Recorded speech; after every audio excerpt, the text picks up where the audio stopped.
अस्सलामुअलैकुम, welcome back to my YouTube channel. उम्मीद है आप सब खैरियत से होंगे। तो आज मैं लेकर आई हूँ बड़ी ही मज़ेदार मिक्स वेजिटेबल कबाब की रेसिपी। इतने मज़ेदार कबाब बनते हैं और बहुत ही क्विक और इजी सी रेसिपी है। अच्छा, इसकी सबसे खास बात यह है कि इसका टेस्ट इतना अच्छा है कि आपके घर में अगर बच्चे हैं या बड़े हैं या कोई भी ऐसा शख्स है जिसे सब्जियां वैसे नहीं पसंद, तो आप ये कबाब बना कर दें तो सभी बहुत शौक से सब्जियां खाएंगे। और सब्जियां तो वैसे सेहत के लिए इतनी अच्छी हैं। तो बस बगैर कोई टाइम वेस्ट किए अपनी जबरदस्ती रेसिपी को स्टार्ट करते हैं। तो यहाँ पर सबसे पहले मैंने 1 पाव चिकन लिया है। ये बोनलेस चिकन है। अच्छा, मेरे पास फ्रोजन पड़ा हुआ था तो मैं वही इस्तेमाल कर रही हूँ। इसके अंदर हम 3 कप पानी के ऐड करेंगे और इसे बॉईल कर लेंगे। और इसमें सिर्फ 1 टीस्पून नमक का ऐड करेंगे। इसके अलावा इसमें और कुछ भी ऐड नहीं करेंगे। अभी बस चिकन को अच्छे से बॉईल करना है जब तक जो है चिकन अच्छे से गल ना जाए। और ये 3 कप जो पानी के हमने ऐड किए हैं इसे रिड्यूस करके 1 कप करना है। तो ये देखें जी, 10-15 मिनट के बाद जो है इसके ऊपर झाग आना शुरू हो गया है। और चिकन मैंने फ्रोजन लिया था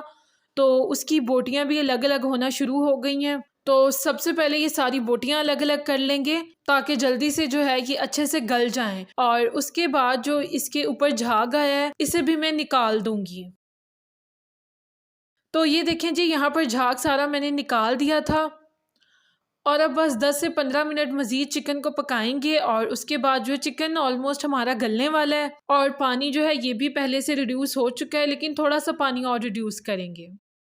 तो ये ले, यहाँ पर 10 मिनट और गुजर चुके हैं और पानी जो है वो अच्छे से रिड्यूस हो चुका है। और ये तकरीबन 1 कप बचा है जितना हमें चाहिए था। तो ये यखनी जो है इसे हमने इस्तेमाल करना है। इसके लिए चिकन मैं अलग से निकाल कर रख लूँगी और यखनी को हम अलग कर लेंगे। तो उसके बाद जी मैंने एक कढ़ाई ले ली है जिसके अंदर मैंने यखनी ऐड कर ली थी। और फ्लेम जो है इस दौरान हाई रखेंगे। उसके बाद जो हमारी जितनी भी वेजिटेबल्स हैं जो हम इसमें ऐड करने वाले हैं बारी बारी ऐड कर देंगे। तो यखनी पहले से काफ़ी गर्म थी, लेकिन यहाँ पर मैंने फुल फ्लेम रखी है। तो जैसे ही थोड़ा उबाल आना शुरू हुआ मैंने इसमें 1/2 कप मटर का ऐड कर दिया है और आधा फूल कटी हुई बंद गोभी का ऐड करेंगे। उसके बाद 4 से 5 बारीक बारीक कटी हुई गाजर ऐड करेंगे और यखनी के साथ इसे एक दफ़ा अच्छे से मिक्स कर देंगे। और उसके बाद कवर देकर तकरीबन 5 मिनट के लिए रख देंगे। सब्जियां जो हैं ये स्टीम से ही नरम हो जाएंगी और अच्छे से गल जाएंगी। खास तौर पर मटर भी अच्छे से इसके अंदर गल जाएंगे। और इसके अलावा अगर हम वेजिटेबल को स्टीम करने के लिए यखनी इस्तेमाल कर रहे हैं तो इसका टेस्ट काफ़ी इन्हेंस हो जाता है। लेकिन अगर आपके पास पहले से बॉईल किया हुआ चिकन पड़ा है तो फिर आप दूसरा पानी भी बाहर से 1 कप पानी ऐड कर सकते हैं,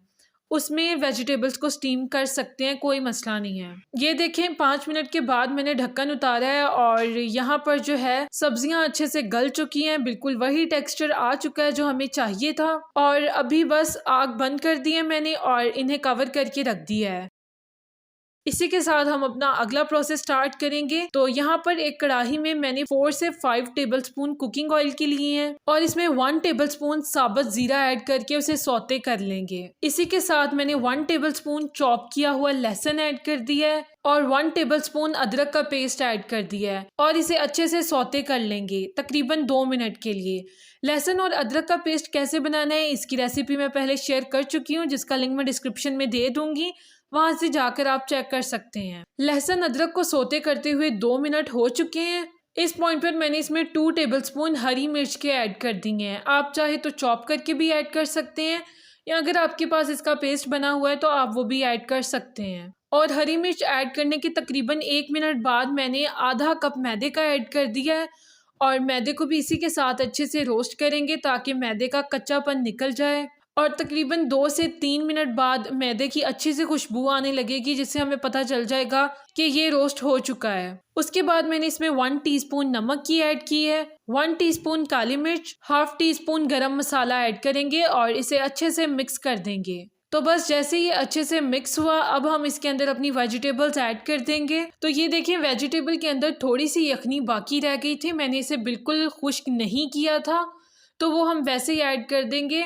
और जो चिकन हमने निकाला था बॉईल किया हुआ उसे मैंने श्रेड कर लिया था, उसे भी ऐड कर देंगे और इसे अच्छे से मिक्स करेंगे। इस पॉइंट पर आप इसके स्पाइसेस चेक कर सकते हैं, इसमें ज़्यादा कोई फैंसी स्पाइसेस ऐड नहीं होंगे, जस्ट यही बेसिक चीज़ें थी, नमक, काली मिर्च और गरम मसाला। लेकिन टेस्ट इसका बहुत ही ज़बरदस्त है। तो स्पाइसेस आप चेक कर लें, अगर आपको कम लगे नमक या मिर्च तो आप अपने हिसाब से ऐड कर सकते हैं। और उसके बाद इसे अच्छे से मिक्स करेंगे। इस दौरान फ्लेम मीडियम है और जब ये सारा मसाला कढ़ाई से चिपकना बंद कर देगा और सारा एक साथ कंबाइंड फॉर्म में आ जाएगा तो उस वक्त हमारा मसाला जो है वो बिल्कुल डन हो जाएगा। तो ये देखिए जी 2 से 3 मिनट पकाने के बाद मसाले का टेक्सचर कुछ इस तरह का है। ये सारा कंबाइंड फॉर्म में आ चुका है, टेक्सचर बिल्कुल वैसा ही हो चुका है जैसा हमें चाहिए था।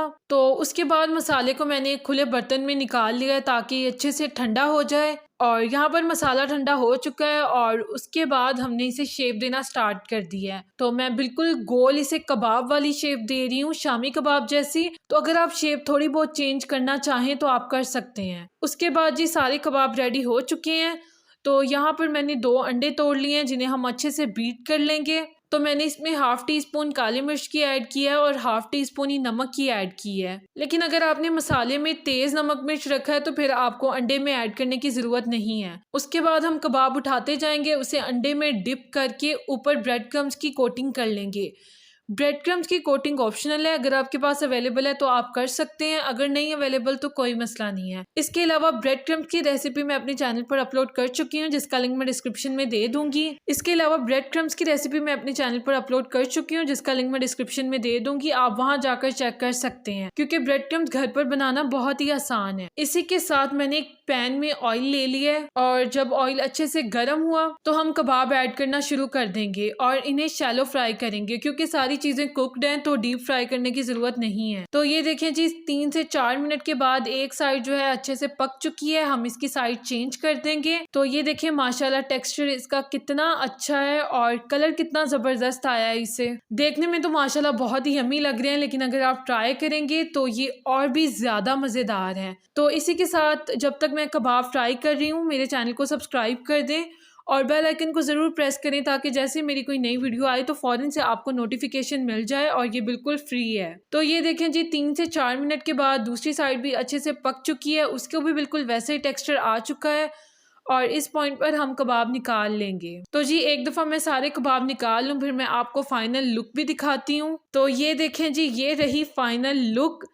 देखें माशाल्लाह से कितने माउथ वाटरिंग है, देखकर ही मुंह में पानी आ रहा है। इतनी आसान मज़ेदार और क्विक सी रेसिपी है और सबसे अच्छी बात यह है कि किसी बहाने हम वेजिटेबल्स तो खाएंगे। तो बस मेरे कहने पे आपने एक दफ़ा ट्राई ज़रूर करना है। तो बस वीडियो को लाइक और शेयर ज़रूर कर दें और मेरे चैनल को सब्सक्राइब कर दें ताकि ऐसी मजीद इजी और क्विक सी रेसिपीज़ आपको मिलती रहें। इसी के साथ डिस्क्रिप्शन में मैंने अपना इंस्टाग्राम हैंडल का लिंक शेयर किया है, मुझे इंस्टाग्राम पर भी फॉलो करें। वीडियो को लाइक और शेयर ज़रूर करें। मिलते हैं नेक्स्ट किसी अच्छी सी रेसिपी के साथ, तब तक के लिए अल्लाह हाफिज़।